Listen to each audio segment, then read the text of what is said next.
प्रीत और मान की कहानी। रंगों में रचा एक सच्चा प्यार। फ्लैशबैक सहित। अब तक की कहानी संक्षेप में। प्रीत और मान की मुलाकात एक आर्ट गैलरी में हुई। दोस्ती प्यार में बदली और मान ने प्रीत को एक सुंदर अंदाज में प्रपोज किया। उनके परिवारों ने साथ दिया और शादी की तैयारियां शुरू हुईं। फ्लैशबैक। बिखरे रंगों के पीछे की कहानी। एक शाम, जब प्रीत अपनी वेडिंग ड्रेस के डिजाइन पर काम कर रही थी, उसने मान से कहा, मान, क्या तुम जानते हो कि मैंने पेंटिंग शुरू क्यों की थी? मान ने सिर हिलाया।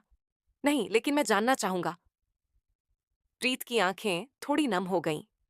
उसने ब्रश नीचे रखा और खिड़की से बाहर झांकते हुए कहा, फ्लैशबैक शुरू होता है 7 साल पहले। प्रीत 16 साल की थी जब उसने अपनी मां को खो दिया था। उसकी मां भी एक आर्टिस्ट थी, जो हर सुबह उसके लिए रंगों से भरी कहानियां बनाती थीं। मां के जाने के बाद घर की दीवारें सूनी हो गईं और प्रीत की दुनिया बेरंग। एक दिन उदासी में डूबी प्रीत ने मां का पुराना कैनवास निकाला और उसे निहारती रही। आंसू उसकी आंखों से गिरकर उस सफेद कैनवास पर पड़े। तभी उसे लगा जैसे मां की आवाज कह रही हो, जहां शब्द रुक जाए वहां रंग बोलते हैं। उस दिन से प्रीत ने हर दर्द, हर याद को रंगों में ढालना शुरू किया। कला उसका सहारा बन गई। मां की याद और जीवन की ताकत। फ्लैशबैक समाप्त। मां ने उसका हाथ थामते हुए कहा, शायद इसलिए तुम्हारी पेंटिंग्स में जान होती है, क्योंकि उनमें तुम्हारा दिल बोलता है। और मुझे गर्व है कि मैं उस कहानी का हिस्सा हूं। इस फ्लैशबैक का असर।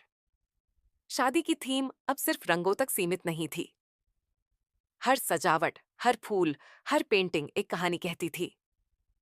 प्रीत ने वेडिंग वेन्यू के एक कोने में अपनी मां की आखिरी पेंटिंग को सजाया और उसके नीचे एक छोटी सी लाइन लिखी, तुम्हारे रंगों से ही मैंने प्यार सीखा।